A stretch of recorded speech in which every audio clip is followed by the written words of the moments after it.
Hi hello ಎಲ್ಲರಿಗೂ good morning. So ಇವತ್ತು ವರಮಹಾಲಕ್ಷ್ಮಿ, ಎಲ್ಲರಿಗೂ ವರಮಹಾಲಕ್ಷ್ಮಿ ಹಬ್ಬದ ಶುಭಾಶಯಗಳು. ಆಲ್ರೆಡಿ ಟೈಮ್ ಇನ್ನು 4:30, ಆಲ್ರೆಡಿ ಎದ್ದಿದ್ದೀವಿ. ಸೊ ಇವತ್ತು ಹೇಗೆ ನಮ್ಮದು ಮನೆಯದು ಮಾಡ್ತೀವಿ ನಾವು ವರಮಹಾಲಕ್ಷ್ಮಿ ಅಂತ ತೋರಿಸ್ತಿದ್ವಿ. ಆಲ್ರೆಡಿ ನಮ್ಮ ಮನೇಲಿ ಎಲ್ಲ ಎದ್ದಿದ್ದಾರೆ. ಸೊ ನೋಡಿ, ನಮ್ಮಪ್ಪ ಆಲ್ರೆಡಿ ಎದ್ದು ಸ್ನಾನ ಮಾಡ್ಕೊಂಡು ಓಡಾಡ್ತಾ ಇದ್ದಾರೆ ಇಲ್ಲಿ. ಸೊ ಈಗ ನಂದು ಆಲ್ರೆಡಿ ಸ್ನಾನ ಆಗಿದೆ, ಎಲ್ಲರದ್ದು ಸ್ನಾನ ಆಗಿದೆ. ಮನೆಯಲ್ಲಿ ಏನೇನು ಮಾಡ್ತಾಯಿದ್ದಾರೆ, ಏನೇನು ಆಗ್ತಿದೆ ಅಂತ ತೋರಿಸ್ತೀನಿ, ಬನ್ನಿ. ಇವಾಗ ಎಲ್ಲ ಎದ್ದು ಆಗಿದೆ ಅಂತಲ್ಲ, ಸ್ನಾನ ಎಲ್ಲ ಮುಗಿಸ್ಕೊಂಡು ದೇವರಿಗೆ ನಾನು ಆಲ್ರೆಡಿ ಹಿಂದಿನ ದಿನವೇ ರೆಡಿ ಮಾಡಿದ್ದೆ. ಹಾಗೆ ಐನರ್ ಕೂಡ ಬಂದಿದ್ದರು ಬೆಳಗ್ಗೆನೆ, ಬಿಕಾಸ್ ನವಗ್ರಹ ಧಾನ್ಯ ಕೊಡಬೇಕು ಅನ್ನೋ ಅದನ್ನು ಮನೇಲಿ ಇಟ್ಕೊಂಡಿದ್ರಿಂದ. ಸೊ ಅವರೆಲ್ಲ ರೆಡಿ ಮಾಡೋದಕ್ಕೆ ಅಂತಲೇ ಬಂದಿದ್ದರು. ಬಂದು ಎಲ್ಲ ರೆಡಿ ಮಾಡಿಕೊಟ್ಟು ಅವರು ಧಾನ್ಯದ್ದೆಲ್ಲ ಏನು ಅದು ಶಾಸ್ತ್ರಗಳಿದೆ ಎಲ್ಲ ಅವರು ರೆಡಿ ಮಾಡ್ತಾಯಿದ್ರು, ಅದನ್ನು ನೆರವೇರಿಸ್ತಾಯಿದ್ರು. ಸೊ ನಾವು ಅದಕ್ಕೆಲ್ಲ ರೆಡಿ ಮಾಡಿಕೊಟ್ಟು ಪೂಜೆ ಸ್ಟಾರ್ಟ್ ಆಯಿತು.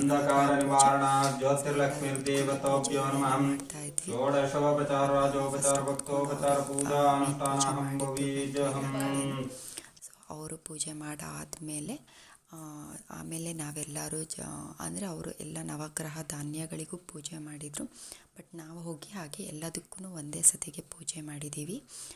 ನಾನಾಗಲಿ, ನನ್ನ ತಮ್ಮ, ನನ್ನ ಹಸ್ಬೆಂಡ್, ಆಮೇಲೆ ನಮ್ಮ ಅಜ್ಜಿ ಚಿಕ್ಕಮ್ಮ ಅಂತ ಇದ್ದಾರೆ ಅವರು, ಹಾಗೆಯೇ ನಮ್ಮ ಅತ್ತೆಂದಿರು ಎಲ್ಲರೂ ಕೂಡ ಆಮೇಲೆ ಹೋಗಿ ಮಾಡಿದ್ವಿ. ಆ್ಯಕ್ಚುಲಿ ಬೆಳಗ್ಗೆ ಬೇಗ ಎದ್ದಿದ್ದರಿಂದ ತುಂಬ ಕಣ್ಣೆಲ್ಲ ಉರಿತಾ ಇತ್ತು, ಬಿಕಾಸ್ ನೈಟ್ ಕೂಡ ಮಲಗಿದ್ದು ಲೇಟ್ ಆಯಿತು. 12 o'clock ಹತ್ತಿರ ಆಯಿತು. ಮತ್ತು ಬೆಳಗ್ಗೆ 3 ಗಂಟೆ 3:30ಗೆಲ್ಲ ಎಚ್ಚರ ಆಗಿ ಸೊ ಮನೆ ಕೆಲಸ ಎಲ್ಲ ಮತ್ತೆ ಮಾಡ್ಕೋಬೇಕಿತ್ತಲ್ಲ. ಸೊ ಹಾಗಾಗಿ ಬಟ್ ನಮ್ಮ ಮನೆಯಲ್ಲಿ ಹೇಗೆ ಅಂದರೆ ಎಲ್ಲರೂ ಡಿವೈಡ್ ಮಾಡ್ಕೊಳ್ತಾರೆ ಕೆಲಸಗಳನ್ನ. ಸೊ ಹಾಗಾಗಿ ತುಂಬ ಪ್ರೆಷರ್ ಯಾರಿಗೂ ಆಗಲಿಲ್ಲ ಅಷ್ಟೊಂದು. ಸೊ ನೋಡಿ, ಇವಾಗ ಎಲ್ಲ ಆಯಿತು. ಆಮೇಲೆ ನಾವು ಧಾನ್ಯನ ಕೊಡಬೇಕಲ್ವ, ಸೊ ಎಲ್ಲರೂ ಕೂಡ ಇಟ್ಕೊಂಡು ಎಲ್ಲರ ಕೈಯಿಂದ ಕೊಡ್ತಾಯಿದ್ವಿ.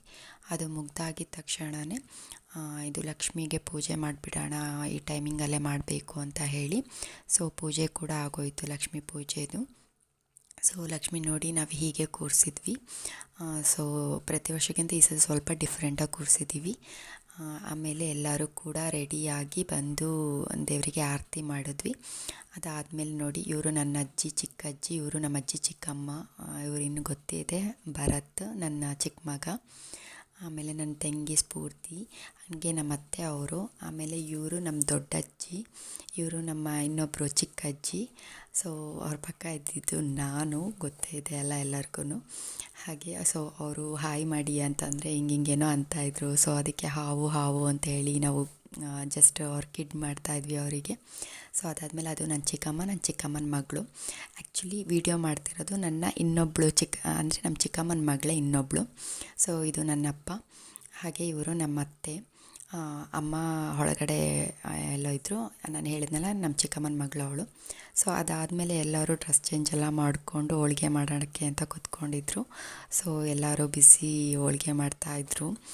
ಸೊ ನಮ್ಮ ಮನೇಲಿ ಯಾವಾಗಲೂ ಹಾಗೇ ಇದೇ ಥರ ಎಲ್ಲರೂ ಕೂತ್ಕೊಂಡ್ಬಿಟ್ಟೆ ಹೋಳಿಗೆ ಮಾಡ್ತಾಯಿರ್ತಾರೆ. ಸೊ ಅದಾದಮೇಲೆ ನನ್ನ ಚಿಕ್ಕ ಮಗ ಮೊಬೈಲಲ್ಲಿ ಮುಳುಗೋಗ್ಬಿಟ್ಟಿದ್ದಾನೆ. ಸೊ ಅದಾಯಿತು, ಅದೆಲ್ಲ ಆಗಿ ಸ್ವಲ್ಪ ನಿದ್ದೆಗಿದ್ದೆ ಎಲ್ಲ ಮಾಡಿ ರೆಸ್ಟ್ ಎಲ್ಲ ಮಾಡಿ ಸಂಜೆ ಆದಮೇಲೆ ಅಮ್ಮ ಎಲ್ಲರಿಗೂ ಕುಂಕುಮ ಕೊಡ್ತಾಯಿದ್ರು. ಪ್ರತಿ ವರ್ಷವೂ ಅಮ್ಮ ಹಾಗೇ ಇದೇ ಥರ ಮಾಡ್ತಾರೆ. ಬಂದುಬಿಟ್ಟು ಬೆಳಗ್ಗೆಯಿಂದ ಎಲ್ಲ ಆಗಿ ಆದಮೇಲೆ ಊಟ ಎಲ್ಲ ಮಾಡಾಗಿ ಸೊ ರೆಸ್ಟ್ ಎಲ್ಲ ಮಾಡಾದಮೇಲೆ ಈವ್ನಿಂಗ್ ಟೈಮಿಂಗಲ್ಲಿ ಕುಂಕುಮ ಎಲ್ಲ ಕೊಟ್ಟು ಇದು ಮಾಡ್ತಾರೆ ಬಂದುಬಿಟ್ಟು ಎಲ್ಲರಿಗೂ. ಸೊ ನಾವು ಯಾರಿಗೂ ಮುತ್ತೈದವ್ರನ್ನ ಹೊರಗಡೆಯಿಂದ ಕರೆಸೋದಿಲ್ಲ ಅನ್ನೋದಕ್ಕಿಂತ ಆಲ್ರೆಡಿ ರಿಲೇಷನ್ಸಲ್ಲೇ ಎಲ್ಲರೂ ಬಂದುಬಿಟ್ಟಿರ್ತಾರೆ. ಸೊ ಆ ಕಾರಣಕ್ಕೆ. ಸೊ ಹಾಗೆಯೇ ಅಮ್ಮ ಎಲ್ಲರಿಗೂ ಸ್ಯಾರಿ ತೊಗೊಂಬಂದಿದ್ರು. ಹಂಗಾಗಿ ಅದನ್ನು ಬ್ಲೌಸ್ ಪೀಸ್ ಅದ್ರ ಬದಲು ಸ್ಯಾರಿನೇ ಎಲ್ಲರಿಗೂ ಕೊಟ್ಬಿಟ್ಟು ಎಲ್ಲರಿಗೂ ಮಡ್ಲಕ್ಕಿ ಕೊಡ್ತಾಯಿದ್ರು. ಸೊ ಅದಾದಮೇಲೆ ಅಮ್ಮನಿಗೆ ನಾನು ಕೊಟ್ಟೆ. ಅದೆಲ್ಲ ಆಯಿತು. ಇದೆಲ್ಲ ಮುಗಿದ್ಮೇಲೆ ಸ್ವಲ್ಪ ಎಂಟರ್ಟೈನ್ ಆಗಿರಲಿ ಅಂತ ಹೇಳಿ ನಮ್ಮ ಸಾಂಗ್ ಆಡ್ತಾಯಿದ್ರು, ಕೇಳಿಸ್ಕೊಳ್ಳಿ.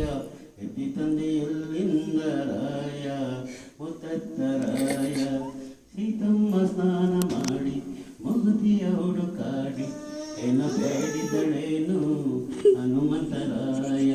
ನಿನ್ನೆ ನಂಬಿ ಬಂದೆ, ನೀನೇ ನನ್ನ ತಾಯಿ ತಂದೆ, ಕಾಪಾಡುವ ಹೊರೆ ನಿನ್ನದು ಮಾರುತಿರಾಯ.